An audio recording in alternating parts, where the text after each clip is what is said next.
Turn around, Leon. Go. Get out. Whoa. That did not just go black. It was just Leon's hair. Dark as Chloe's heart. Leon's hair is dark as Chloe's heart. He could be a model. Chloe. Go, Leland. Oh, this is cool. I love. Oh, you're going to have a great deal of fun up there. Dinosaurs are the best. This is gonna be super. Look at all these animals. All these beautiful people and animals. No food and drink. Okay. Look at these royal stairs, bro. Look at these royal stairs. Okay. We are here.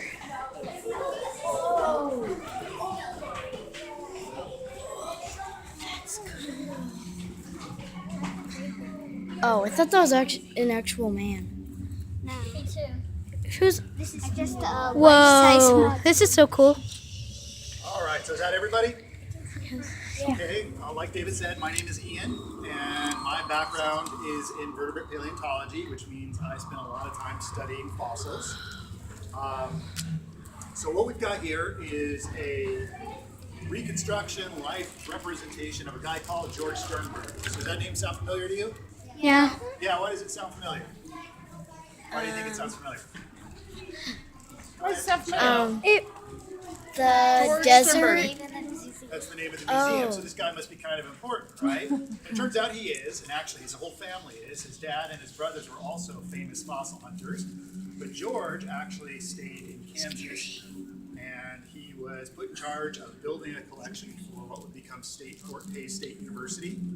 So much of what you see on display here is stuff that he collected. He passed away in the late 60s. But the collection kept getting bigger and bigger and bigger until finally it got too big for the building on campus. So they built this building, and now all the stuff that was on campus is here. So that's why we call it the Sternberg Memorial Museum. So what is George doing here?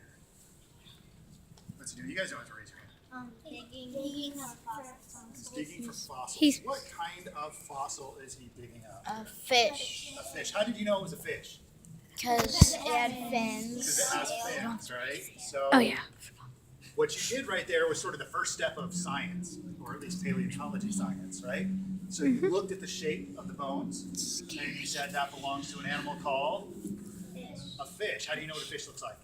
Because we. You've Some seen. people go We've- fishing. Yeah, we have fish that are alive today. So you use what you know from your life experience, and you compared that to the shape and size of the bones, and you came up with an idea, right? The idea was he's digging up a fish.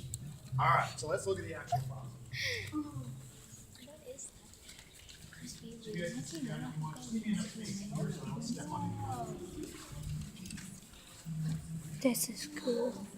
This is so cool. Fish. Whoa. Oh, it's a fish inside a fish.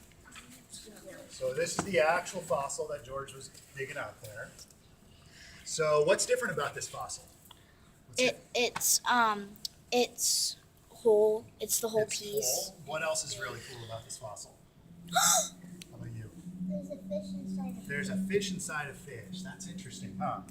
So one of the things that I ask when I come up on a skeleton like this, when I'm out digging things up, is how did these skeletons get there? So this is a very unique skeleton because it's more than one, right? You get a 2-for-1 in this one. So the question is, how did these skeletons get the way they are?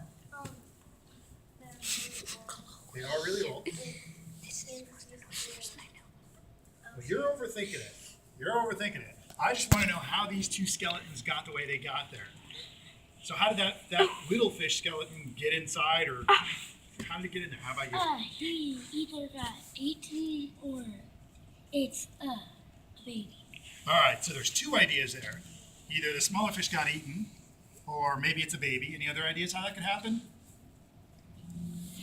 Do you have an idea? Fish laid on the small one. Yeah, so maybe the small fish died, the big fish just happened to land on top of it. That happens in the fossil record sometimes. So those are three really